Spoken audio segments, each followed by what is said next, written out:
Of you आवाज आ रही है? Yes sir. Sir. Yes sir. हाँ, ठीक है, चलिए। तो हम फ्लो चार्ट आप लोगों को बता रहे थे। प्रीवियस क्लास में हमने फ्लो चार्ट के जितने स्ट्रक्चर से, ग्राफिकल स्ट्रक्चर से सबको डिफाइन कर दिया था। और जो सिंपल फ्लो चार्ट था, ठीक है, जो आप एल्गोरिथम पढ़े थे सिंपल फ्लो चार्ट का, उसके भी एग्जांपल हमने डिफाइन कर दिए थे। ठीक, आज की क्लास में हम जो हमारा लूपिंग है और जो हमारा ब्रांचिंग मीन जो कंडीशनल स्टेटमेंट है एंड लूपिंग स्टेटमेंट्स हैं, उनके एग्जांपल्स आज हम देखेंगे कि आपके पास कोई प्रॉब्लम्स आती है as a related to looping and as a related to branching, so how to be solve its. ठीक है, तो इसके लिए हमने आपके व्हाट्सएप ग्रुप में कुछ फिगर्स सेंड किए हुए हैं, ग्राफ्स सेंड किए हुए हैं। ठीक है, तो सबसे पहले जो EX1 हमने जिसको होल्ड किया हुआ है, आप उसे ओपन कर लीजिए, जो EX1 हमने होल्ड किया है। तो ये जो EX1 होल्ड किया है and it is examples of if ills statements. ठीक है, एंड ये जो हमारा फ्लो चार्ट है ये हमको ये बता रहा है कि which number is a greater than among the threes number. ठीक है, मतलब तीन नंबर है हमारे पास, 1 2 3 या ABC, थ्री वेरिएबल्स हैं, और उन वेरिएबल्स में से ग्रेटर वैल्यू कौन सी है। ठीक है, तो इसका हमने एल्गोरिथम भी देखा था कि इसका एल्गोरिथम कैसे आप लिखोगे। और आज इसका हम फ्लो चार्ट देख रहे हैं कि तीन नंबर्स में से बिगेस्ट नंबर को हम कैसे फाइंड आउट करेंगे। ठीक है, तो देखिए इसमें कंडीशनल जो सिंबल्स दिया हुआ है, जो डायमंड का सिंबल्स दिया हुआ है, हमने इसका यूज किया है। प्रीवियस क्लास में हमने इस डायमंड मीन्स इस कंडीशनल स्टेटमेंट्स का जो कंडीशनल फ्लो चार्ट है, इसका यूज नहीं किया था। ठीक है, तो आपको अपने माइंड में ये सेटअप बना लेना है कि कंडीशनल स्टेटमेंट जो होगा हमेशा लूपिंग स्टेटमेंट्स में यूज होगा या फिर ब्रांचिंग स्टेटमेंट्स में यूज होगा। ठीक है, तो इस फ्लो चार्ट में सबसे पहले स्टार्ट है और लास्ट में देखिए स्टॉप है। ठीक है, तो हमने स्टार्ट किया, उसके बाद क्या लिखे हैं हम यहाँ पे, डिक्लेयर वेरिएबल्स ABC।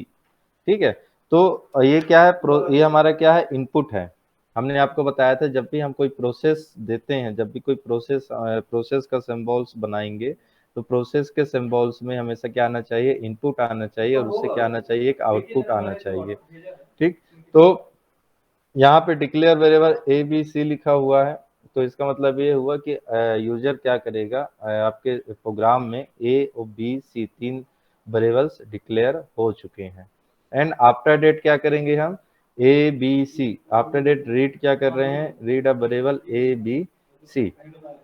ठीक है, तो अब कुछ चीज हम आप प्रैक्टिकली भी बताते चलेंगे आपको अब। तो जब भी सी प्रोग्रामिंग में कोई वेरिएबल को यूजर से एज अ इनपुट लेना होता है, ठीक है, ध्यान दीजिएगा, जब भी सी प्रोग्रामिंग में जब यूजर से any type of values getting करेगा to any type of data type such as integer data type, ठीक है, floating data type, character data types, any type of data, so उसके लिए हम यूज करते हैं स्कैन एफ फंक्शन। ठीक है, scan F function is a use for getting a data from a user. ठीक, तो स्कैन एफ का यूज हम करते हैं यूजर से डेटा को लेने के लिए, एनी टाइप ऑफ डेटा, किसी भी तरह का डेटा यहाँ से लेगा यूजर। ठीक है, और अनदर चीज आपको ये बता दें, सी प्रोग्रामिंग में जब भी आपको सेट ऑफ स्ट्रिंग्स, मतलब आपको सपोज आपका अपना नाम लिखना है, ठीक है, तो उसको एज अ स्ट्रिंग आपको लेना पड़ेगा। ठीक है, सी प्रोग्रामिंग में आपको यदि लिख रहे हो, ठीक, यदि आप अपने नाम का, सपोज किसी का नाम लक्ष्मी है, तो लक्ष्मी का एल जो है, एल इज अ करेक्टर। ठीक, एल क्या है हमारा, करेक्टर है, एंड लक्ष्मी जो है is a whole character, is a whole combination of a character, is a string. ठीक है, तो सी प्रोग्रामिंग में करेक्टर जो होता है, करेक्टर यूज किया जाता है, ना कि स्ट्रिंग यूज किया जाता है। यदि आपको लक्ष्मी लिखना है तो उसकी एक अलग प्रोसेस है। ठीक है, तो सी प्रोग्रामिंग लैंग्वेजेस में एनी जो डेटा टाइप है, जो प्री डिफाइंड डेटा टाइप है, उस डेटा टाइप्स के अकॉर्डिंग यूजर से हम क्या करते हैं, वैल्यू लेने के लिए, यूजर से डेटा को लेने के लिए हम यूज करते हैं scan F command. Scan F function है, ठीक है, कमांड नहीं है, scan F is a function name. ठीक है, तो यहाँ पे लिखा है read A B and C, तो इसका मतलब ये हुआ यूजर से ए बी सी जो तीन वेरिएबल्स हैं, ठीक है, उन वेरिएबल्स को हम क्या करेंगे यहाँ से लेंगे, ठीक। तो सी प्रोग्रामिंग में क्या लिखेंगे हम, वहाँ पे स्कैन एफ लिखेंगे, स्कैन एफ फंक्शंस का यूज करेंगे, ठीक है। एंड आफ्टर डेट यहाँ पे क्या यूज किया गया है, ये अब ये जो सिंटेक्स देख रहे होंगे, तो आपको हमने बताया था लूपिंग और ब्रांचिंग में क्या अंतर है, हमने इसका डिस्क्राइब किया हुआ था। तो लूपिंग को आप कैसे पहचानोगे, तो लूपिंग में क्या होता है, कंडीशंस के एक स्टेप पहले, जो कंडीशन है हमारी, कंडीशन के एक स्टेप पहले हमको क्या देना होता है, वेरिएबल को इनिशियलाइज करना पड़ता है, ठीक है। हमने क्या बताया था, जो लूपिंग स्टेटमेंट है, looping statement is a combination of three part, first part is initialization, second part is a conditions and third part is a increment and decrement. So आप इस फिगर को देख रहे हो, जो आप इस फ्लो चार्ट को देख रहे हो, तो यहाँ पे इनिशियलाइजेशन वाला पार्ट क्या है, मिसिंग है। सो आप ये बोल, आप जब मिसिंग है तो ये कौन सा पार्ट हो गया हमारा, एज अ कंडीशनल पार्ट हो गया, ठीक है। तो कंडीशनल पार्ट आ गया। अब यहाँ पे लिखा है देखिए, इज ए फिर बी, ठीक है, क्या ए बड़ा है बी से, A is A greater than B, ठीक है। यहाँ पे कंडीशन चेक की जा रही है, तो यहाँ पे आप कुछ भी लिख सकते हो, इज लिखा है, आप यहाँ पे इफ लिख सकते हो, if A greater than B. यदि फॉल्स होगा तो इसके दो कंडीशन हो सकते हैं, ठीक है, इसके दो आउटपुट्स हो सकते हैं, ए एक तो बड़ा हो सकता है बी से, एक क्या हो सकता है, बी से छोटा हो सकता है, ठीक है। यदि बड़ा होगा तो क्या होगा, ये यदि कंडीशन हमारी ट्रू होती है तो ट्रू वाला सेक्शन एग्जीक्यूट होगा, और फॉल्स होगा तो फॉल्स वाला सेक्शन एग्जीक्यूट होगा। यदि फॉल्स होता है हमारा तो बी को हम यदि फॉल्स हो जाता है तो बी हमारी वैल्यू बड़ी है इसलिए फॉल्स हो गया, तो बी को हमने क्या किया, सी से चेक करवाया कि क्या बी बड़ा है सी से। यदि बी बड़ा होगा सी से तो बी क्या हो जाएगा, प्रिंट आउट हो जाएगा। अब जो हमारी ए ग्रेटर देन बी कंडीशन है उसका पार्ट देखेंगे तो उसमें क्या हमने कंपेयर किया है, ए ग्रेटर देन सी, मतलब यहाँ पे देखिए तीन तरह की कंडीशन यहाँ पे चेक हो रही है, और तीनों कंडीशंस का जो आउटपुट आ रहा है, आउटपुट को लास्ट में कंबाइंड करके क्या कर दिया जा रहा है, स्टॉप कर दिया जा रहा है। जो हमारा फ्लो चार्ट है, फ्लो चार्ट को हम यहाँ पे स्टॉप कर दे रहे हैं, ठीक है। तो अब जो हमने एल्गोरिथम लिखा था, अब और ये जो फ्लो चार्ट आप कंपेयर करेंगे इसको, तो आपको ये थोड़ा सा इजिली महसूस होगा, ठीक है, as a writing purpose, as a understanding purpose, ठीक है, दोनों पर्पस से आपको थोड़ा इजिली पढ़ रहा होगा ये जो फ्लो चार्ट है, ठीक है। तो ये हमारा 3 नंबर में से एक नंबर को, कोई भी 3 नंबर में से कोई एक ही नंबर 1 एट ए टाइम में क्या होगा, यहाँ पे ग्रेटर होगा, ठीक। अब यहाँ पे क्या हो सकता है, कभी कभी क्या होता है कि ए और बी की वैल्यू क्या हो सकती है, इक्वल हो सकती है। यदि ए और बी की वैल्यू क्या हो जाएगी, इक्वल हो जाएगी, तो यहाँ पे ध्यान देने वाली बात ये, ना ये ट्रू होगा ना ये फॉल्स होगा, यदि A greater than equal to B लिखते हैं आप, ठीक है। यदि यहाँ पे देखिए क्या होता है, यदि ए ग्रेटर देन बी है और दोनों की वैल्यू क्या हो गई, सिमिलर हो गई, तो जो फर्स्ट वैल्यू होती है, जैसे ए हमारी हमने क्या लिखा, फर्स्ट लिखा है, तो ए हमेशा क्या होगा, ग्रेटर देन होगा, ठीक है। यदि आप दो वैल्यू कंपेयर कर रहे हो एंड दोनों value both of the value is similar, ठीक है, तो इसका मतलब ये होता है जो फर्स्ट वेरिएबल होगा, फर्स्ट वेरिएबल जो होता है उसकी वैल्यू हमेशा एज अ टेक ली जाती है, ठीक। अब इस सिचुएशन से बचने के लिए, ठीक है, यदि आपको ऐसा कुछ करना है, आपको यदि इसमें क्या होगा, इसमें क्या होता है, हमारा रन टाइम एरर आने की संभावना बढ़ जाती है, ठीक। तो उस रन टाइम जो एरर है उसको मिनिमाइज करने के लिए हम क्या लिखेंगे, यहाँ पे A greater than equal to लिखा जाएगा, ठीक है, greater than equal to B लिखा जाएगा, ठीक है, जो ग्रेटर देन सिंबल है उसके बाद क्या लिख देंगे, हम इक्वल टू लिखेंगे, ठीक है। एंड अब ये कौन सा सिंबल हो गया हमारा, रिलेशनल सिंबल हो गया। हमने प्रीवियस क्लास में बताया था, जब भी आपको किसी दो या दो से अधिक वेरिएबल्स के बीच में रिलेशंस फाइंड आउट करना होता है तो उसके लिए हम यूज करते हैं रिलेशनल ऑपरेटर। तो रिलेशनल ऑपरेटर कौन कौन से होते हैं, ग्रेटर देन होता है, स्मॉलर देन होता है, इक्वल इक्वल टू होता है, ग्रेटर देन इक्वल टू होता है, ठीक है। तो जिससे आप दो वेरिएबल्स के बीच में ऐसे सिंबल्स या ऐसे मैथमेटिकल सिंबल्स या ऐसे ऑपरेटर्स जिसके थ्रू आप दो ऑपरेटर्स के बीच में रिलेशंस को फाइंड आउट कर लेते हैं, that is a relational operators, ठीक है। तो ये था हमारा ex1। अब उसके बाद हमने जो ex2 आप ओपन कीजिए, ex2 जो ओपन कीजिएगा, ex2 को जो हमने टेक करके रखा है, ठीक है। तो EX2 जो है हमारा, ये प्रोग्राम है, ये फ्लो चार्ट है ऑड एंड इवन नंबर को फाइंड आउट करने का, ठीक है। ऑड या इवन नंबर को फाइंड आउट करने का क्या है, ये हमारा एक प्रोग्राम है, ठीक है।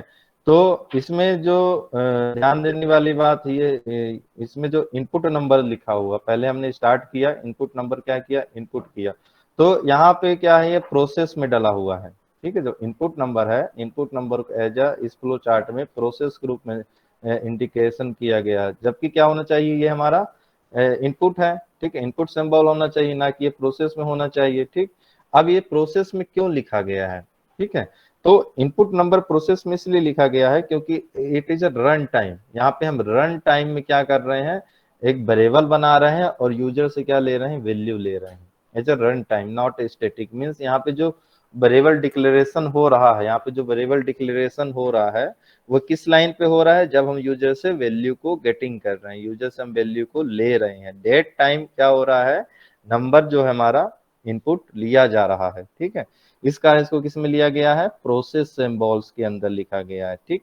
यदि आप अलग से लिखना चाहते हो, जैसे प्रीवियस एग्जांपल में हमने लिखा था डिक्लेयर ABC, तो आप इसको भी लिख सकते हो डिक्लेयर नंबर, ठीक है, उसको एज इनपुट में, ठीक। उसके बाद आप प्रोसेस में लगा सकते हो इनपुट नंबर, या रीड नंबर आप लिख सकते हो, रीड नंबर लिखिएगा, लिखा गया। उसके बाद कंडीशन इसकी बनती है, इफ नंबर, ये जो परसेंटेज का साइन है, ठीक है, that is a mathematical operator, ठीक है। और प्रीवियस क्लास में किसी ने बताया था डिवाइड, एक बताया था, ठीक है।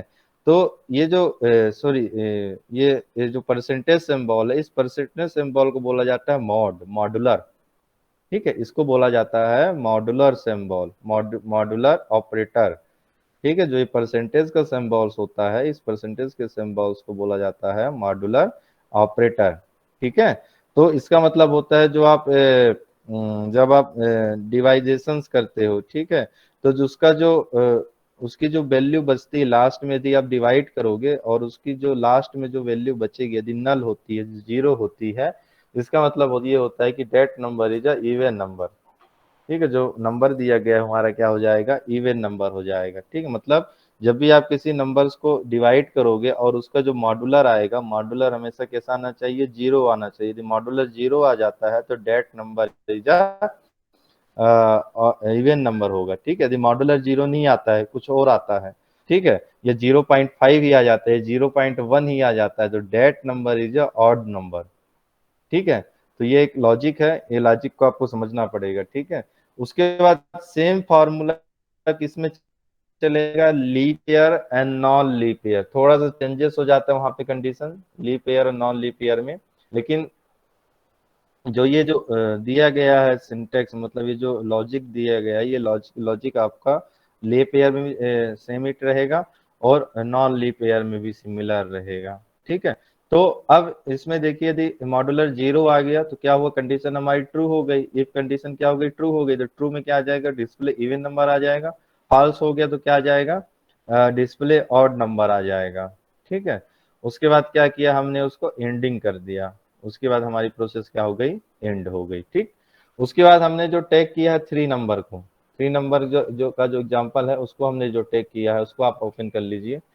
एंड ये जो एग्जांपल है, ये एग्जांपल है ओनली इफ स्टेटमेंट का, ठीक है। इफ यहाँ पे सिंगल इफ स्टेटमेंट का ये एग्जांपल है। तो ये नंबर है पॉजिटिव नंबर को चेक करने का, आपके पास कोई नंबर है और चेक कीजिए कि that number is a positive number और ए निगेटिव नंबर, ठीक है।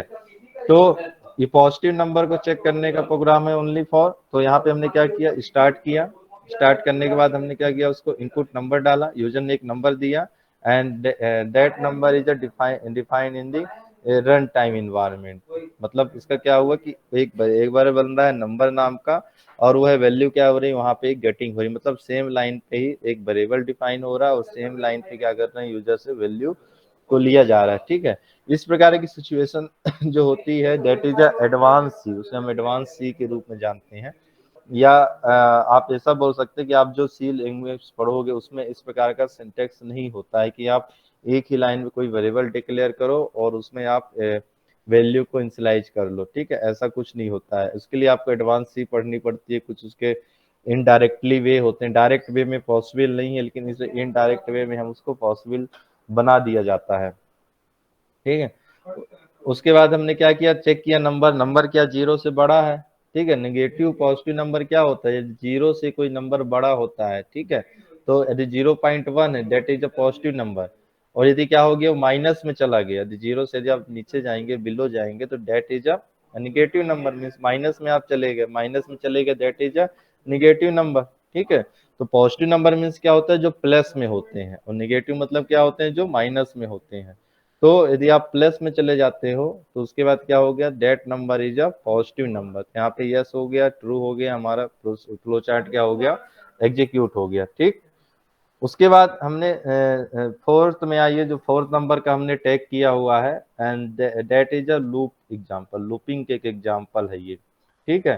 तो हमने जैसा कि बताया कि लूपिंग के 3 पार्ट्स होते हैं, पहला पार्ट होता है हमारा initialisation, and that is a predefined initialisation, ठीक है। जैसे कि कोई एक वेरिएबल है सी, जैसे फ्लो चार्ट में आप देख रहे होंगे एक वेरिएबल क्या बना हुआ है, सी बना हुआ है, एंड सी को हमने यहाँ पे डिक्लेयर नहीं किया है, ठीक, और रीड नहीं किया है, ठीक है। जो फ्लो चार्ट बनाया जाता है उसकी वैल्यू हमेशा कैसे ली जाती है, जो स्टैटिक्स ली जाती है, आप उसकी जो वैल्यूज है उसको आप ना डिक्लेयर करोगे पहले से, ठीक है, और ना आप उसको क्या कर सकते हो, रीड नहीं करना है, मतलब इसमें जो रीडिंग की वैल्यू है, यूजर की जो वैल्यू है, यूजर की वैल्यू आप नहीं दोगे यहाँ पे, ठीक है। आप दे सकते हो, कोई अब एडवांस प्रोग्रामिंग कर रहे हो आप वहां पे दे सकते हो, लेकिन जो जनरल स्ट्रक्चर है, अच्छा जनरल स्ट्रक्चर में जो हमारा एक ऑपरेटर होगा, जो हमारी एक वेरिएबल्स होगी लूपिंग का, उसकी आप स्टार्टिंग पॉइंट डिफाइन करोगे आप, तो स्टार्टिंग पॉइंट आप कहाँ से डिफाइन करोगे, जीरो से करना है कि वन से करना है, टू से करना है, आपके ऊपर है, ठीक है।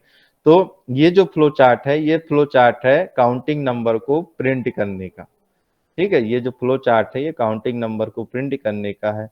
किसके काउंटिंग नंबर को प्रिंट करने का, ये 1 से लेके 10 तक की जो काउंटिंग नंबर है, 1 2 3 4 5 6 7 8 9 10, ठीक है, उसको यदि आप प्रिंट करना चाहते हो तो उसके लिए एक ये छोटा सा प्रोग्राम है। तो पहले हमने क्या लिखा, सी लिखा, C equal to 1 that is a initial variable, initialization part of looping, ठीक है।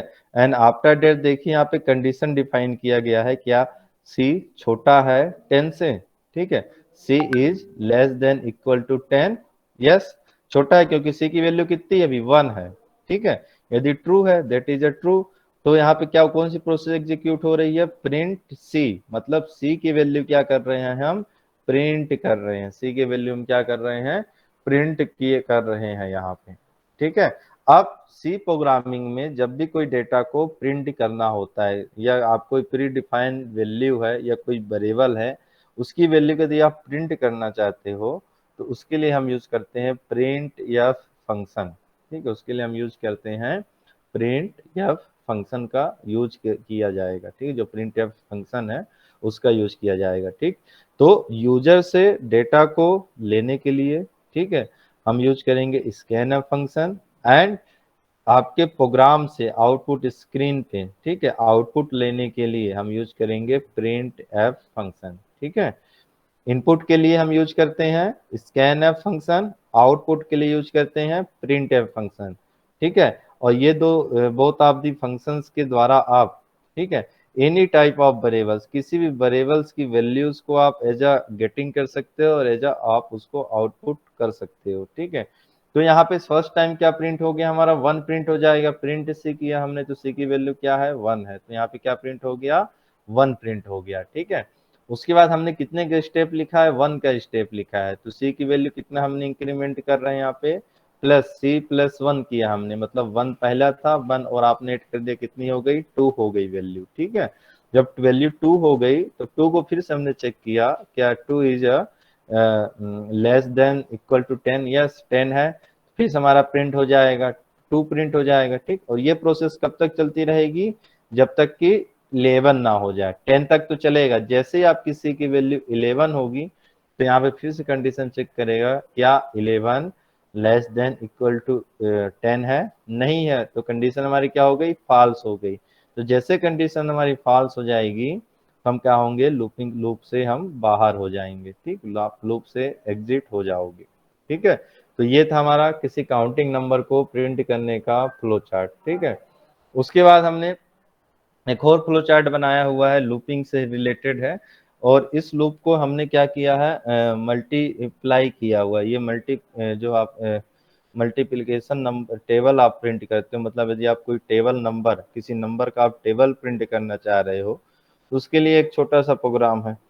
तो आपका जो प्रीवियस वाला था, जो टैग हमने जिसको 4 किया था, 4 में आपको क्या कर देना है, ठीक, 4 में ध्यान से देखिएगा, और जो टैग हमने 5 किया है, 5 को ओपन कर लीजिएगा। तो 5 वाला जो है टेबल नंबर को प्रिंट करने का प्रोग्राम है। छोटा सा यहाँ पे डिफरेंस है। डिफरेंस क्या है, पहले असाइनमेंट आई किया, आई इक्वल टू, देखिए असाइन आई इक्वल टू 1 लिखा हुआ है, इसका मतलब क्या है, and that variable is a starting point of the loop, ठीक है। एंड आफ्टर डेट आपने क्या किया है, रीड अ नंबर नम, ठीक है। तो यहाँ पे ये जो फ्लो चार्ट है, यहाँ पे स्पेसिफाई कर दिया गया है कि जो नम नाम का एक वेरिएबल है, डेट इज अ इंटीजर, ठीक है, वो क्या है, एक इंटीजर नंबर ही होगा, ठीक है। तो फिर उसके बाद हमने कंडीशन चेक किया, क्या आई इक्वल टू 11 है, क्या आई की वैल्यू इक्वल इक्वल टू 11 है, ठीक है। नहीं है तो हमने क्या किया, नम इंटू 1 कर दिया। यहाँ पे प्रिंट में क्या करेंगे आप, नम इंटू आई की वैल्यू क्या है, 1 है, मतलब जो प्रीवियस एग्जांपल में सी था, सी में आप क्या करोगे, सी इंटू नंबर कर दोगे, तो आपका क्या होगा, यहाँ पे टेबल प्रिंट हो जाएगा। और फिर आप क्या करोगे, स्टेपिंग करोगे, लूप को आप इंक्रीमेंट या डिक्रीमेंट करोगे, तो लूप यहाँ पे क्या हो रहा है, इंक्रीमेंट हो रहा है, तो I equal to I plus 1 होगा। तो इस प्रकार पूरा 2 का टेबल प्रिंट होते जाएगा, ठीक है। 2, 4, 6, 8, इस तरह पूरा ये कहाँ तक जाएगा, ये जाएगा हमारा 20 तक, ठीक है, 22 तक जाएगा इसका लूप, 22 में जाएगा। और जैसे उसकी वैल्यू 12 हो जाएगी, तो लूप से क्या हो जाएगा, ये बाहर हो जाएगा, ठीक है। तो ये था हमारा लूपिंग का जो सेक्शन था, उसका पार्ट है ये, ठीक है। तो एक एल्गोरिथम कंप्लीट हो गया और एक हमारा फ्लो चार्ट कंप्लीट हो गया, ठीक है। तो सर हाँ सर सर 22 तक जाएगा या 11 तक?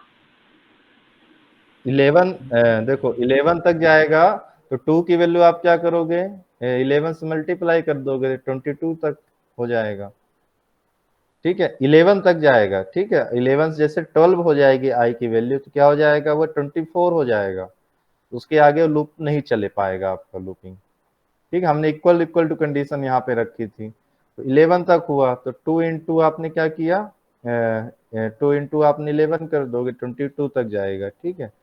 और फ्लो चार्ट को बनाने के कई सारे तरीके हो सकते हैं, आपका लॉजिक अलग हो सकता है, हमारा लॉजिक अलग हो सकता है। यहाँ पे हमने इक्वल इक्वल टू बताया, ठीक है। इक्वल इक्वल टू डायरेक्ट आप इम्प्लीमेंट नहीं कर सकते हो, उसके लिए आपको लेस देन इक्वल टू वहाँ पे यूज करना पड़ेगा, ठीक है, प्रैक्टिकली आप जो यूज करोगे, ठीक। तो आप लिखने का ये तरीका होता है, आपका अपना लॉजिक होता है, आप उसको कैसे यूज करोगे, ठीक है। तो एल्गोरिथम मैंने बताया, तो एल्गोरिथम का जो एडवांस वर्जन था, that is a flow chart, and flow chart is a structure of graphical structure, ठीक है। फ्लो चार्ट हमारा क्या है, ग्राफिकल स्ट्रक्चर्स है, और एल्गोरिथम क्या है हमारा, step by step solution approach of any problem.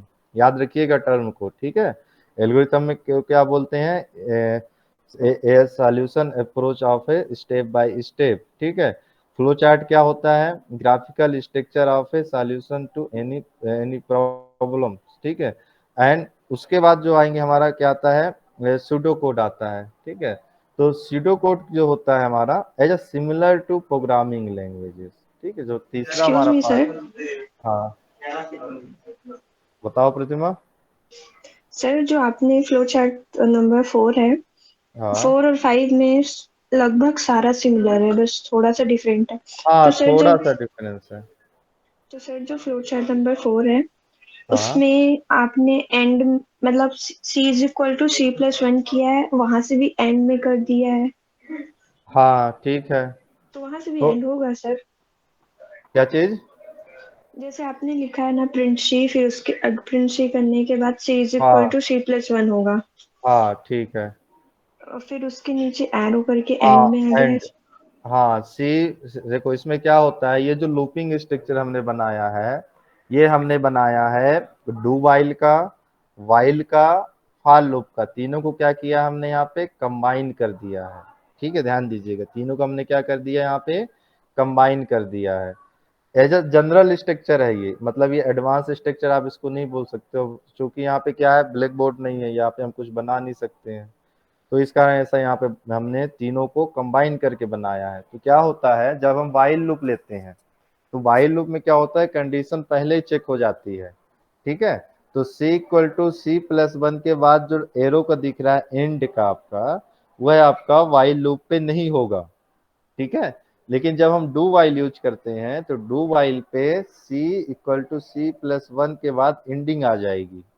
ठीक है, और जो फाल लूप होता है, फाल लूप में क्या होता है, जब कंडीशन ऊपर चेक होती है उसके बाद एंडिंग होता है। ठीक है, तो जो आप पूछ रही हो c equal to C plus one के बाद जो एरो लेके हम एंडिंग किए हैं, यह स्ट्रक्चर होता है डू वाइल का स्ट्रक्चर होता है। ठीक है, तो डू वाइल में ऐसा होता है। और वाइल लूप में लूप, और यदि आप वाइल लूप का बना रहे हो या फाल लूप का बना रहे हो तो c equal to C plus one के बाद जो एरो लिखा है आप उस एरो को नहीं बनाओगे। ठीक है, क्लियर हुआ डाउट? Yes sir.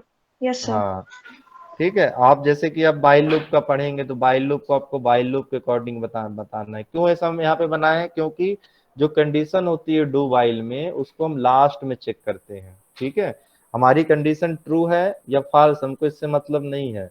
इसमें क्या होता है कि एक टाइम डू वाइल में वन टाइम आपका कोड एग्जीक्यूट होगा ही होगा, चाहे आपकी कंडीशन ट्रू हो चाहे आपकी कंडीशन फॉल्स हो।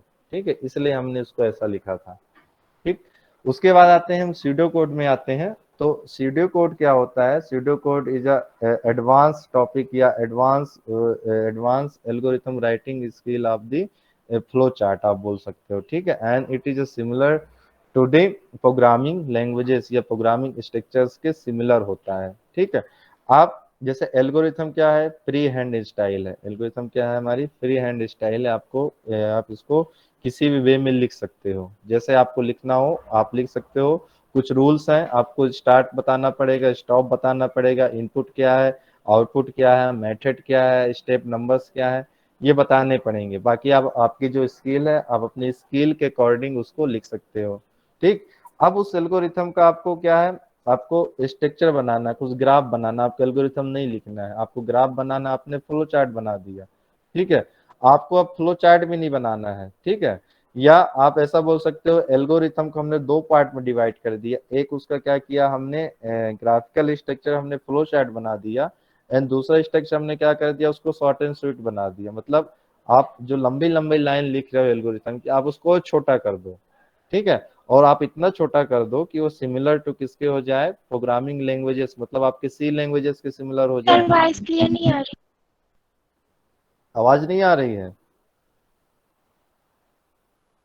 तो उसमें क्या होता है, सुडो कोड में ये भी आपका फ्री हैंड स्टाइल है। ठीक है, लेकिन इसके जो टर्म आप यूज करोगे, इसके जो आप वर्डिंग यूज करोगे, that wording is a similar to the programming languages. जैसे कि फॉर आप यूज कर सकते हो, आईएनटी यूज कर सकते हो, जो जैसे आपका डेटा टाइप है आप डेटा टाइप यूज कर सकते हो। ठीक है, तो जैसा आप कोड लिख रहे हो, जो आप सी प्रोग्रामिंग का कोड लिख रहे हो, तो दिमाग में बैठा लीजिए वही आपका क्या है, सूडो कोड है। थोड़ा बहुत गलती हो सकता है और आप उसको फ्री हैंड लिख सकते हो। जब भी सी का प्रोग्राम लिखेंगे तो उसके क्या होंगे, कुछ रूल्स होंगे, तो आप उस रूल्स को आपको फॉलो करना पड़ेगा। ठीक है, और उस रूल्स में थोड़ा सा क्या कर सकते हो आप, थोड़ा सा मतलब उस रूल्स को आप फॉलो नहीं करो, उस रूल्स को थोड़ा आप अवॉइड कर दिए, तो आप अपने फ्री हैंड स्टाइल में लिख दिया उस चीज को, उस कोड को। तो यदि आप उसको फ्री हैंड स्टाइल में लिख दोगे तो that is a pseudo code. Pseudo code का मतलब ये होता है झूठा कोड।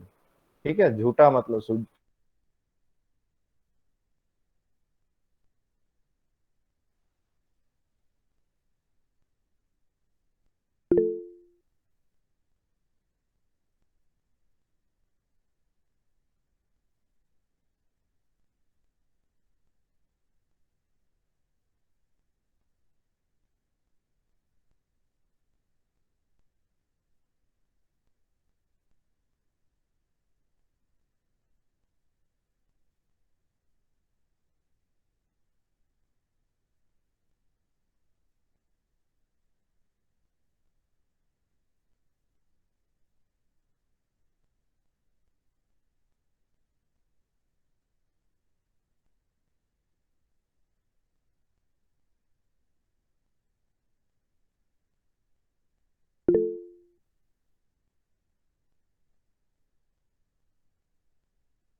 आवाज आ रही है? Yes sir. Yes sir. हाँ हाँ, ठीक है, चलिए, नेटवर्क कट हो गया था। तो हम आप लोगों को सीडो कोड बता रहे थे। तो सीडो कोड का मतलब होता है झूठा कोड। मीन्स आप जो कोडिंग लिख रहे हो उसको आप फ्री हैंड स्टाइल पे लिख सकते हो, ठीक है। तो इसका जो क्लासिफिकेशन होता है प्रॉब्लम सॉल्विंग का, तो प्रॉब्लम सॉल्विंग से पहली अप्रोच होती है हमारी एल्गोरिथम। उसके बाद आता है हमारा फ्लो चार्ट आता है, एंड उसके बाद आता है हमारा सूडो कोड आता है, ठीक है। तो जो इसका स्ट्रक्चर आप लोग कॉपी में बनाओगे, सबसे पहले आप क्या बनाओगे, एल्गोरिथम लिखोगे, और एल्गोरिथम को हम दो पार्ट में डिवाइड कर देंगे। पहला पार्ट हमारा graphical structure means flow chart, और दूसरा हमारा जो पार्ट होगा दूसरा पार्ट होता है हमारा कोडिंग का पार्ट होता है, ठीक है, फॉल्स कोड जिसको बोलते हैं। और फॉल्स कोड में हमारा आता है सूडो कोड आता है, ठीक है। और फिर जो फ्लो चार्ट को आप क्या करोगे, सूडो कोड से अटैच कर दोगे। मतलब एक आपका ट्रेंगुलर टाइप का आपका एक आर्किटेक्चर बन जाएगा, ठीक है। तो सूडो कोड को लास्ट में इसलिए बोला जाता है, ऐसा इसलिए लिखा जाता है, जैसे कि कुछ आप प्रोजेक्ट आप बना रहे हो, ठीक है, आप कोई प्रोजेक्ट बना रहे हो या आप किसी कंपनी में आप एम्प्लॉय हो, ठीक है। वहां पे क्या होता है, जब कोई प्रोजेक्ट कंप्लीट हो जाता है, ठीक, या आपके प्रोजेक्ट की वैलिडिटी क्या हो जाती है, एग्जिस्ट हो जाती है, ठीक है। आपने मतलब दो ईयर के लिए कोई किसी कंपनी को किसी प्रोजेक्ट में आपने बोला, ठीक है, आपने कि 2 साल के लिए आपने एक सॉफ्टवेयर बनवाए, किसी कंपनी को आपने हैंड ओवर कर दिया, 2 साल तक कंपनी ने उसको पूरा देखा। अब उसके बाद क्या हुआ कि उस 2 साल के बाद आप किसी उस प्रोजेक्ट को किसी दूसरे कंपनी को आप देना चाहते हो, ठीक। तो आप देना चाहते हो, तो आप क्या कर रहे हो, एक एक्सपर्ट से दूसरे एक्सपर्टीज में क्या कर रहे हो, ट्रांसफर कर रहे हो, ठीक है। तो आपको हमने क्या बताया, आप एल्गोरिथम लिख सकते हैं और नहीं भी लिख सकते हैं, ठीक है। आप कैसा आता है, ये ऑप्शनल होता है, लेकिन एक अच्छे प्रोजेक्ट फाइल पे हमेशा क्या होगा, एक फ्लो चार्ट बना होता है। तो आप फ्लो चार्ट ऑलरेडी पहले बना लोगे, क्योंकि ये किसका पार्ट होता है, प्रोग्राम के पहले का पार्ट होता है, ठीक। कोई भी आप कोडिंग लिखोगे, कोडिंग के पहले का पार्ट हुआ, आपने उसको बना लिया, ठीक। उसके बाद क्या किया कि आप उसको हैंड ओवर कर रहे हो, तो आप क्या करोगे, पूरा कोड को क्या करना पड़ेगा, आपको उसको देना पड़ेगा, ठीक। तो आप उसकी एक सॉफ्ट कॉपी बनाओगे, पूरे कोड का एक आपका जो सॉफ्टवेयर है उसका पूरा कोड आप क्या करोगे, दूसरे एक्सपर्टीज को मतलब दूसरे कंपनीज को आप क्या करोगे, ट्रांसफर कर दोगे, पहली चीज। दूसरी चीज, आप उसका डॉक्यूमेंटेशन कैसे बनाओगे, ठीक है, क्योंकि उतना बड़े कोड को आपको ऐसा डॉक्यूमेंटेशन पे भी रखना पड़ेगा। तो आप उसका डॉक्यूमेंटेशन कैसे बनाओगे, आप तो पूरा कोड नहीं लिख सकते हो, फ्लो चार्ट पहले से बना हुआ है। और यहाँ पे ये नेसेसरी है कि आप उस कोडिंग का क्या करो, बैकअप ले लो, ठीक है। तो उस सिचुएशंस में हम यूज करते हैं सूडो कोड का, ठीक है। मीन्स आप पूरा कोड मत लिखिए, कोड जैसा आप उसको क्या कीजिए, वो कुछ लिख लीजिए। आप कोडिंग को as a cut copy paste करोगे तो आपका स्पेस जो होगा, डॉक्यूमेंटेशन का जो स्पेस होगा, स्पेस कैसा होगा, बहुत ज्यादा लग जाएगा स्पेस आपका, ठीक। और सूडो कोड लिखोगे तो सूडो कोड में क्या होगा, स्पेस थोड़ा सा कम हो जाएगा, ठीक। और आप उस सूडो कोड को देख के क्या कर सकते हो, समझ सकते, अंडरस्टैंडिंग कर सकते हो, ठीक। तो ये हमारा पहला बेनिफिट था सूडो कोड का। दूसरा बेनिफिट क्या होता है हमारा, आप प्रेजेंट टाइम में सपोज सी लैंग्वेजेस में आपने कोई प्रोजेक्ट बनाया, ठीक है, और उसके बाद आज से 5 साल बाद, 10 साल बाद कोई एडवांस वर्जन्स की कोई एडवांस प्रोग्रामिंग लैंग्वेजेस आ गई, ठीक है, जैसे कि प्रेजेंट टाइम में पाइथन पाइथन प्रोग्रामिंग लैंग्वेजेस बहुत ही पॉपुलर है, ठीक है। तो हम पाइथन का यूज कर रहे हैं, ठीक। अब पाइथन का तो हम यूज कर रहे हैं, ठीक, पाइथन हम यहाँ पे यूज किया जा रहा है। अब हमको कैसे हम यहाँ पे यहाँ पे हम कैसे आइडेंटिफाई करें या उस कोड को कैसे पाइथन प्रोग्रामिंग लैंग्वेज लिखें, ठीक है, ये आपकी जिम्मेदारी थी है, ठीक। तो इसको कैसे लिखोगे आप, तो सबसे पहले जो सी प्रोग्राम था, सी प्रोग्रामिंग का आप क्या करोगे, उसको सीडो कोड में कन्वर्ट करो, जितने कोड हैं आपको सीडो कोड में लिखोगे, ठीक है। तो जैसे आप सीडो कोड में लिख लिए, आपके पास एक कंप्लीट कोडिंग का पार्ट तैयार हो गया, आपके पास एक कंप्लीट कोड तैयार हो गया, ठीक।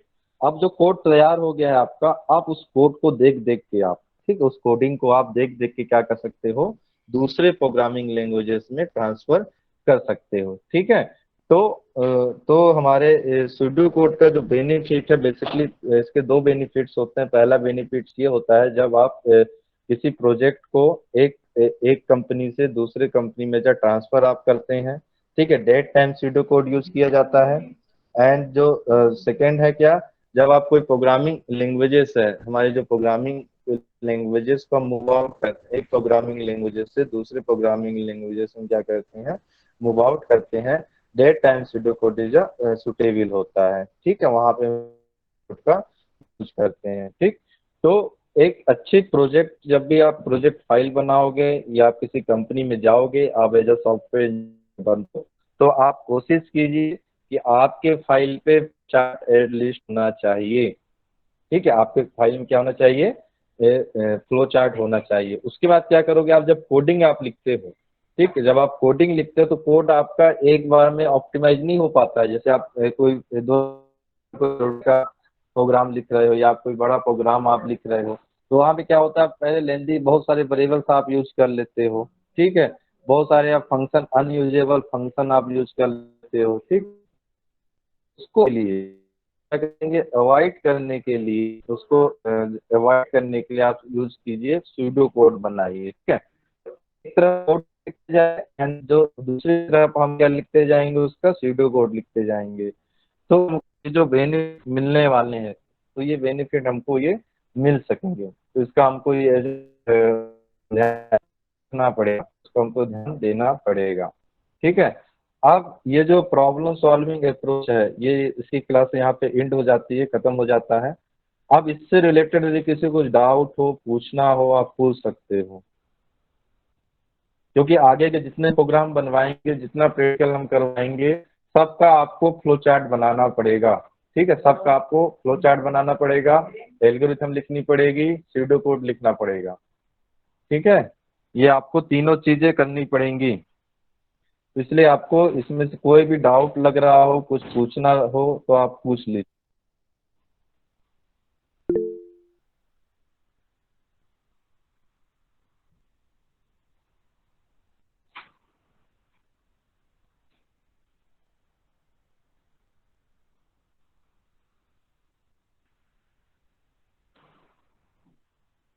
कंडीशन आप जब बनाते हो, जब आप कंडीशन, ये पूछा है प्राची सिंह ने, तो जब आप कंडीशन आप बनाते हैं, ठीक है, जो भी कोई कंडीशन आप बनाएंगे, उसका एक पार्ट क्या होता है, हमारा ट्रू पार्ट होता है, और एक पार्ट क्या होता है, हमारा फॉल्स पार्ट होता है, ठीक है। तो यदि आप ट्रू में जाना है तो ट्रू साइड आप एरो ड्रॉ कीजिए और उसमें वर्क कीजिए, फॉल्स में जाना है तो फॉल्स साइड आप लाइन ड्रॉ कीजिए और उसमें आप चले जाके वर्क कीजिए। जो हमने अभी एग्जाम्पल में बताया है, उस एग्जाम्पल में भी आप देख सकते हैं कि जब जहाँ कंडीशन मिला हो, कंडीशन जो सिंबल्स है, आपको डायमंड सिंबल दिख रहा है, तो उस डायमंड सिंबल में देखिए, एक तरफ ट्रू लिखा है, एक तरफ फॉल्स लिखा है, ठीक है। तो जस्ट अपोजिट होता है, ट्रू होगा और उसके जस्ट अपोजिट क्या होगा, फॉल्स पार्ट होगा, ठीक है।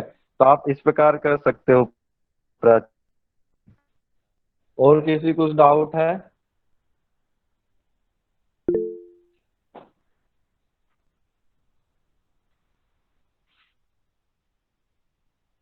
कोई डाउट नहीं है?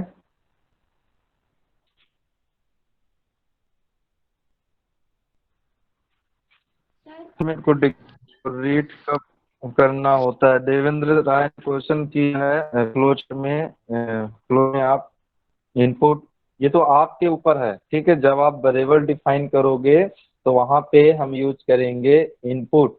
हमने जो इसीलिए हमने क्या किया था, फ्लो चार्ट के जो स्ट्रक्चर थे उनको 3 लेवल में बताया था।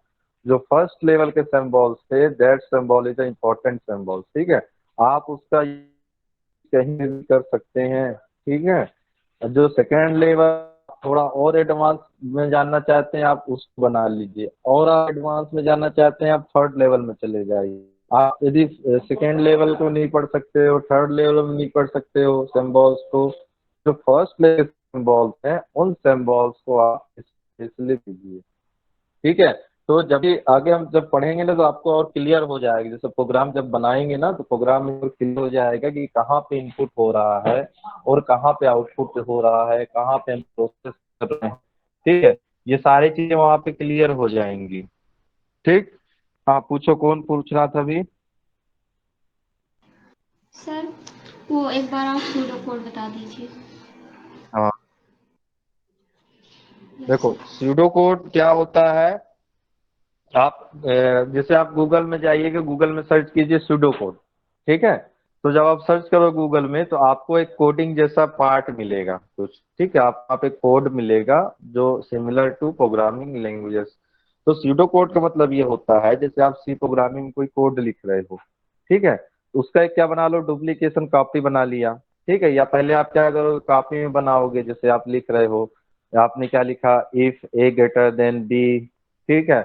उसके बाद करली ब्रेसेस आप स्टार्ट करोगे, ठीक है। उसके बाद प्रिंट किया आपने। तो इसमें क्या हो सकता है, कुछ गलतियां हो सकती हैं, स्यूडो कोड में क्या हो सकता है, कुछ गलतियां हो सकती हैं। लेकिन जो प्रोग्रामिंग कोड होगा कोई गलती नहीं होगी, एनी मिस्टेक नहीं हो सकता वहां पे, ठीक है। वहां पे क्योंकि आप रूल्स अपने पढ़ते हैं।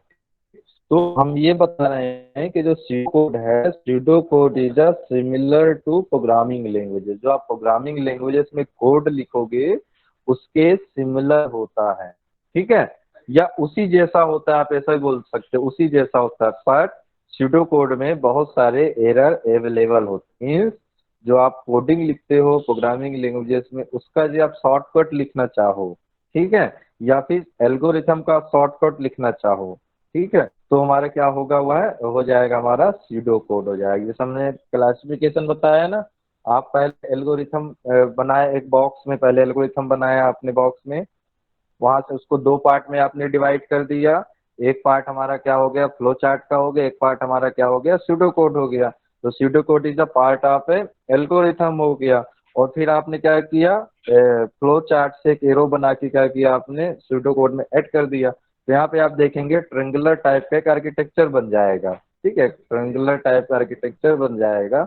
इसका मतलब ये होता है जो सूडो कोड होता है इज अ शॉर्ट फॉर्म, ठीक है। एल्गोरिथम का क्या होता है, शॉर्ट फॉर्म होता है। फ्लो चार्ट का क्या होता है, जो शॉर्ट फॉर्म होता है, ठीक है, मतलब। और ये सिमिलर होता है किसके, प्रोग्रामिंग लैंग्वेजेस के। एल्गोरिथम हमारी क्या है, फ्री हैंड स्टाइल है, ठीक है। तो एल्गोरिथम हमारी क्या है, फ्री हैंड स्टाइल है। तो आपका ये जो है तो क्या होगा, फ्री हैंड स्टाइल है। लेकिन प्रोग्रामिंग लैंग्वेजेस में कोई भी एरर है, यदि कोई भी एरर है आपका, ठीक है, तो वहां पे एरर आएगा, आपका प्रोग्राम एग्जीक्यूट नहीं होगा। लेकिन सूडो कोड में क्या हो सकता है, आप एरर क्योंकि आप अपने हिसाब से लिख रहे हो, ठीक, तो वहां पे एरर आ सकते हैं, या आप सेटअप रूल्स को आप फॉलो नहीं कर सकते हैं, ठीक। यूज कहाँ पे किया जाता है, जब भी प्रोग्रामिंग लैंग्वेजेस का जो आप क्या करते हो, इम्प्रूव वर्जन पे जाते हो, एक लैंग्वेजेस से जो आपका सॉफ्टवेयर है, एक प्रोग्रामिंग लैंग्वेजेस से दूसरे प्रोग्रामिंग लैंग्वेजेस हम स्विच करते हैं, डेट टाइम वहां पे हम सूडो कोड का यूज करते हैं। कैसे, जो आपका जो कोडिंग है, आप कोडिंग को क्या करोगे, पूरा रीड करोगे। तो रीड करोगे तो आप उसको ऐसा कन्वर्ट तो नहीं कर सकते दूसरे प्रोग्रामिंग लैंग्वेजेस। सूडो कोड क्या होता है? कॉमन टू ऑल, सभी प्रोग्रामिंग लैंग्वेजेस के लिए कॉमन होता है। ये नहीं कि इसके लिए अलग बनेगा, ठीक है, पाइथन प्रोग्रामिंग के लिए अलग बनेगा, जावा प्रोग्रामिंग के लिए अलग बनेगा, ऐसा नहीं होता। जो हमारा एल्गोरिथम है, सूडो कोड है, फ्लो चार्ट है, तो प्रोग्रामिंग लैंग्वेजेस हैं, सबके लिए कैसा होता है? सिमिलर होता है, ठीक है। तो सूडो कोड क्या बोलता है कि आप जो कोडिंग वाला पार्ट, आपने जो कोड लिखा हुआ है, आप कोड को क्या करो, अपने हिसाब से लिख लो। कोड को क्या करो, आप अपने हिसाब से लिख लो, और लिखने के बाद क्या करो, आप उसको डॉक्यूमेंटेशन तैयार कर लो, ठीक है। क्योंकि जो एल्गोरिथम है, सूडो कोड है, फ्लो चार्ट है, it is a part of A documentation. जो आपकी प्रोजेक्ट फाइल बनेगी, एक होता है, पार्ट होता है। कोई भी सॉफ्टवेयर बनता है, सॉफ्टवेयर के डॉक्यूमेंटेशन हम बनाते हैं, तो उसका क्या होता है कि ये पार्ट होता है, ठीक। तो सूडो कोड वहां पे यूज होगा जब हम एक लैंग्वेजेस दूसरी लैंग्वेज में स्विच आउट करेंगे। और दूसरा क्या होता है, जब हम एक कंपनी से आपने प्रोजेक्ट बनाया, आपने एक एक्सपर्टीज से दूसरे एक्सपर्टीज में जब भी कोई कोड को ट्रांसफर किया जाता है, तो ओरिजिनल कोड नहीं दिया जाता है, ठीक है। कोई भी, जैसे आपके पास आप फेसबुक यूज करते हो, ठीक, तो फेसबुक कोड आपको नहीं मिलेगा, ठीक है। आप गूगल सर्च इंजन करते हो, तो गूगल सर्च इंजन का जो इंटरनली वाला कोड, वह कोड आपको नहीं मिलेगा, ठीक है, क्योंकि ओरिजिनल कोड है। आपको क्या मिलेगा? उसका सूडो कोड मिलेगा। क्या मिलेगा आपको? उसका सूडो कोड मिलेगा, और उस सूडो कोड के थ्रू आप अपने टेक्निक से क्या कर सकते हो, उसको कन्वर्ट कर सकते हो, ठीक है। तो सूडो कोड जो है वह यूज किया जाता है स्विचिंग पर्पज से, स्विचिंग, ठीक है। जब भी हम स्विचिंग करेंगे एक प्रोग्रामिंग लैंग्वेजेस से दूसरे प्रोग्रामिंग लैंग्वेजेस में, ठीक है, एक एक एक एक्सपर्टीज एक्सपर्टीज लिए, एक ऑर्गेनाइजेशन से दूसरे ऑर्गेनाइजेशन में स्विच ऑन करेंगे, तो वहां पे हम यूज करेंगे सूडो कोड, ठीक है। और कुछ है? सर एक एग्जांपल बता देते सूडो कोड का। क्या चीज? एक एक उदाहरण बता देते एग्जांपल। विश्व उदाहरण उदाहरण उदाहरण इसलिए नहीं बताया, उदाहरण आप गूगल में जब सर्च करोगे तो आपको उदाहरण मिल जाएंगे, ठीक है। और जैसे हम आगे उस पर प्रोग्राम लिखेंगे, हम उसका एग्जाम्पल इसलिए नहीं बताए हैं क्योंकि जब हम ये प्रोग्राम लिखेंगे आगे, ठीक है, तो उस प्रोग्राम के दौरान आपको बताएंगे कि सूडो कोड कैसे लिखा जाता है, ठीक। प्रोग्रामिंग कोड लिखेंगे तो के थ्रू आपको बताएंगे कैसे सूडो कोड। एक प्रोग्रामिंग लैंग्वेजेस क्या होती है, जैसे सी का कोड क्या होता है, आप सी का कोड तो लिखोगे ही, तो उसका सूडो कोड कैसा हो सकता है, ठीक है। ये चीज आपको बताएंगे, सूडो कोड वहां पे बताएंगे। Okay sir. कल से का जो प्रैक्टिकल क्लास, हाँ, कल से का अब जो आज जो इंट्रोडक्टरी क्लास थी, इंट्रोडक्टरी हमने बता दिया, सब कुछ बता दिया, ठीक है। तो आपके जो सिलेबस में प्रॉब्लम सॉल्विंग अप्रोच हो गया, स्टार्ट हो गया, एल्गोरिथम हो गया, और सूडो कोड भी हो गया, और ये बॉटम अप्रोच भी हमने बता दिया, टॉप डाउन और बॉटम अप्रोच हमने एक दिन बता दिया था, फिर से एक बार ध्यान से बता दे रहे हैं। जो टॉप डाउन अप्रोच होता है, टॉप डाउन अप्रोच मतलब होता है execution of the program, program का एग्जीक्यूशन कैसे होगा, ठीक है। तो एक अप्रोच होता है टॉप टू डाउन, एक अप्रोच होता है बॉटम टू अप, ठीक है। टॉप टू डाउन कहाँ पे होता है? प्रोसीजरल लैंग्वेजेस, प्रोसीजरल लैंग्वेजेस मतलब स्टैंडर्ड लैंग्वेज, ठीक है, मीन्स जहाँ पे उप्स के कॉन्सेप्ट यूज ना होते हो, जहाँ ओरिएंटेड प्रोग्राम लैंग्वेजेस के कॉन्सेप्ट यूज नहीं होते हैं, वहां पे top to down approach use होता है। टॉप टू डाउन अप्रोच मतलब क्या होता है? आप पहले लाइन पे लिख दिया आपने कोड, ठीक है, तो इसका मतलब ये हुआ कि उस पहले लाइन पे कोड जो लिखा है वो पहले एग्जीक्यूट होगा। सेकेंड लाइन में आपने जो लिखा कोड होगा, जो सेकेंड लाइन में आपने कोड लिखा है वो आपका बाद में एग्जीक्यूट होगा, ठीक है। मतलब जैसे जैसे आप लिखोगे कोड प्रोग्रामिंग में, उसी सीक्वेंस में आपका कोड क्या होगा? एग्जीक्यूट होगा। That is a top down approach. Bottom to up approach क्या होता है? ठीक है, बॉटम टू अप्रोच को क्या बोलते हैं हम? ऑब्जेक्ट ओरिएंटेड प्रोग्रामिंग लैंग्वेजेस बोला जाता है, ठीक। मतलब ऐसा प्रोग्रामिंग लैंग्वेजेस का जो एग्जीक्यूट सीक्वेंस होता है बॉटम टू अप। मतलब ये होता है आप एग्जीक्यूशन ये समझते हैं, तो एग्जीक्यूशन जहाँ पे मेन फंक्शन लिखा होता है, ठीक है, जहाँ पे हम मेन फंक्शन लिखते हैं, तो वहां से एग्जीक्यूशन हमारा होगा, स्टार्ट होगा। तो जो मेन फंक्शन होता है सी प्रोग्रामिंग लैंग्वेज में पहले लिख दिया जाता है, पहले सीक्वेंस में लिखा जाता है। लेकिन जो ऑब्जेक्ट ओरिएंटेड प्रोग्रामिंग लैंग्वेजेस होती हैं वहां पे जो मेन फंक्शन होता है, ठीक, तो मेन फंक्शन को हम बॉटम में लिखते हैं, नीचे पे लिखते हैं, ठीक है। और टॉप में क्या लिखते हैं, क्लास का डिक्लेरेशन, जो क्लासेस है हमारी, ठीक है, उसका डिक्लेरेशन हम यहाँ पे देते हैं, टॉप में देते हैं। और बॉटम में क्या देते हैं, हम मेन फंक्शन। एग्जीक्यूशन हमारा कहाँ से स्टार्ट होता है, मेन फंक्शन से स्टार्ट होता है। तो ऑब्जेक्ट ओरिएंटेड में क्या है हमारा, मेन फंक्शन हमको नीचे पे आपने जो स्ट्रक्चर है, तो कहाँ से बॉटम टू अप स्टार्ट होगा, ठीक है। अब इसका यूज कहाँ पे होता है, मतलब जो ये लैंग्वेजेस है, हमने बोल दिया ऑब्जेक्ट ओरिएंटेड है और ये हमारी प्रोसीजरल है, ठीक है। इनके जो यूज करने कॉन्सेप्ट आया कहाँ से है, ठीक है। तो इसको ऐसा समझिए, एक आंसर जो है divide and conquer, data structure एक पार्ट है डिवाइड एंड कंक्योर। तो डिवाइड एंड कंक्योर मतलब ये होता है जो बिगेस्ट प्रॉब्लम है, जो स्ट्रक्चर का समझिएगा, जो स्ट्रक्चर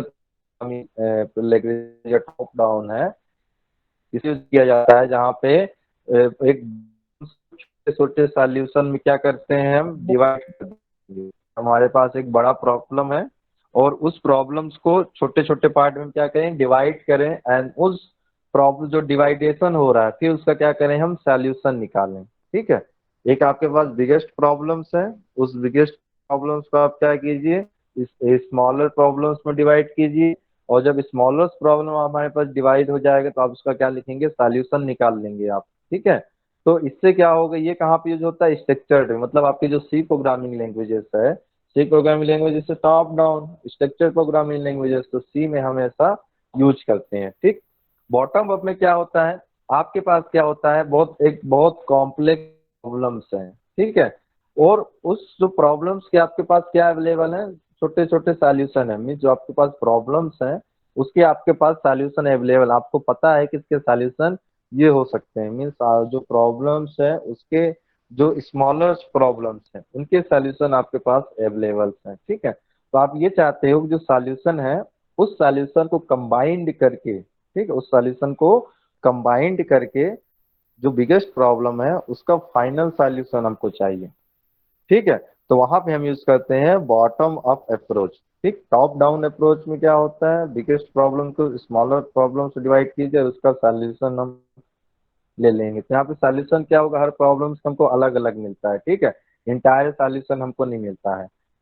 बॉटम अप में क्या होता है कि जो प्रॉब्लम्स हैं उसका सॉल्यूशन यहाँ पे अवेलेबल है, उन सॉल्यूशंस को हम क्या किया, कंबाइन किया हमने, कंबाइन करके हमने क्या किया, फाइनल सॉल्यूशंस को प्रोड्यूस कर दिया हमने, ठीक है। तो इस तरह इस अप्रोच को बोला जाता है बॉटम अप अप्रोच बोला जाता है, ठीक है। तो ये याद रखिएगा, बहुत ही इंपॉर्टेंट टॉपिक है ये। एक इंटरव्यू में आपका जो हमने बताया था, एक इंटरप्रेटर और कंपाइलर के बीच में डिफरेंस पूछता है। और दूसरा जो डिफरेंस आता है हमारा यहाँ पे आता है टॉप डाउन अप्रोच और बॉटम अप्रोच में क्या डिफरेंस है, ठीक है। तो जो बिगेस्ट डिफरेंस है वो हमने आपको बता दिया, ठीक है। अब नेक्स्ट क्लास में हम यहाँ से सी का जो प्रैक्टिकल वाला अप्रोच है उसको देखेंगे, ठीक। तो सी के लिए आप लोग आपको सी के कई सारे एडिटर, बहुत सारे एडिटर अवेलेबल हैं, आप उसको डाउनलोड कर लीजिए, इंस्टॉल कर लीजिए, ठीक है। एक है टर्बो सी, आप इंस्टॉल कर लीजिए, ठीक है। और एक आता है एनसीसी आता है, आप उसको इंस्टॉल कर लीजिए, ठीक। और भी आपको कुछ लगे सी का तो आप उसको इंस्टॉल कर लीजिए, ठीक है, इसमें कोई वो नहीं है, सब में चलेगा, ठीक। तो टर्बो सी आप इंस्टॉल कर लीजिए या एनसीसी आप इंस्टॉल कर लीजिए, ठीक, तो हो जाएगा, ठीक है। किसी कुछ डाउट हो तो आप पूछ सकते हैं, नहीं तो आप लोग लेफ्ट हो जाइए, class is over. Thank you sir. हाँ, okay.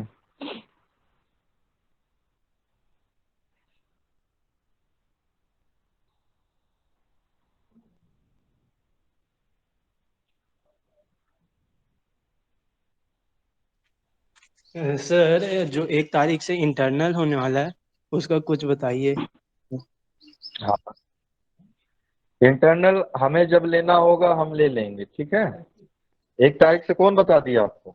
Harish sir I think. हाँ, एक तो को हरीश होगा। सर अपने सब्जेक्ट का लेंगे। हरीश सर अपने सब्जेक्ट का लेंगे। और हमारा क्या है, जब तक हम एक यूनिट कंप्लीट नहीं कर लेंगे तो नहीं लेंगे, ठीक है। जी सर। उनका हो गया है सिलेबस, उनका हो गया है जी कुछ सर बस। Topic cover. सर हो गया है कुछ कुछ, हाँ मतलब हमारा फर्स्ट यूनिट का बचा है कुछ। हाँ हमारा फर्स्ट यूनिट कंप्लीट हो जाएगा तो उसके बाद हम ले लेंगे। हम्म। ठीक है, हम जी कोशिश करेंगे कि इस हफ्ते में आपका फर्स्ट यूनिट कंप्लीट हो जाए, तो जी सर। सेकेंड सेकेंड में लेंगे। हाँ ठीक है।